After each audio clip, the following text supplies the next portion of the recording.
Okay, so I find myself with lots of time. It's April 4th, 2020, right smack dab in the middle of coronavirus pandemic.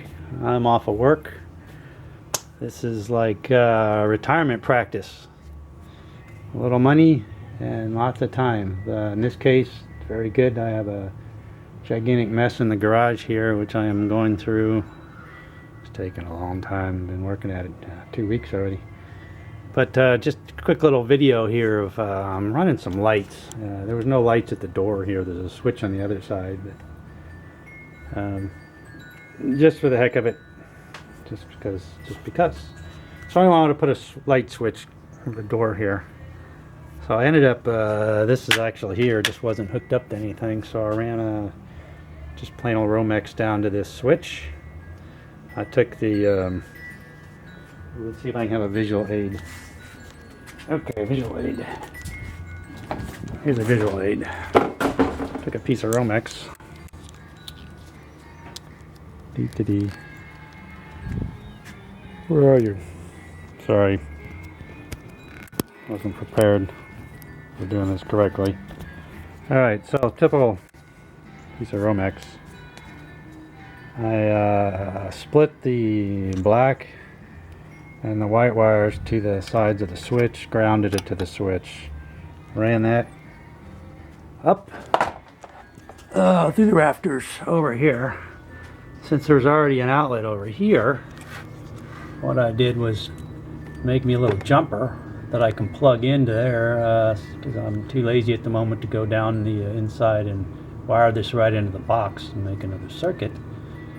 So what I did was put an end on that piece of Romex, ran it up here, ran it to this little electrical box up here. So the power wire coming in, I took the black wire coming into the power, hooked it to the neutral white wire, which is coming across from the switch. Try to make sure you mark that white wire with some black tape, or I just use a black magic marker on it to indicate that the wire that is attached to the black wire is also a hot wire. So I ran it to the black wire that's going across to the switch. The white wire coming back from that switch is now the other part of the hot wire. So I connected, actually I did it the other way around, right? So the black wire from the power goes to the white wire, neutral wire going to the switch. Now the black wire coming back from the switch is now the hot. So I wired that to the hot side of the outlet. The neutral wire from the power lead there is on the other side of the outlet, and both grounds on the ground lead. What that does is now the power coming into this box is now controlled by that switch. It's just plugged in over here to get the power, just because it's pretty simple. And now I now have a switch by the door for this light over my workshop bench here.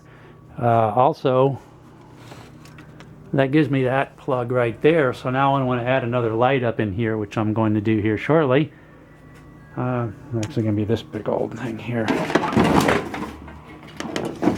All I got to do is run a same thing, just hook basically a cord to the black and white wire on here, and very nice. Plug it in there, and then when I turn on the switch, that outlet is powered by the switch now. So anything that plugs into that outlet will now be powered by that switch. And just as a quick little related, because my dad made this up about, who knows, 40 years ago. Simple little, same kind of technique. You just take a piece of Romex, put a plug on it. This plugs in to any outlet, and now you have a 4 outlet. This is essentially the same thing I just did up there, except this way, plugging this in to this outlet here, which I may actually use this, will now give me 4 outlets controlled by that switch. So I need to put a bunch of lights or something up there. This is what I'll have if I really need it. Alright, that's just a quick little video. Nothing complex, but yeah, it's a way to solve a problem without really digging into if you're lazy or whatever. Okay, see ya.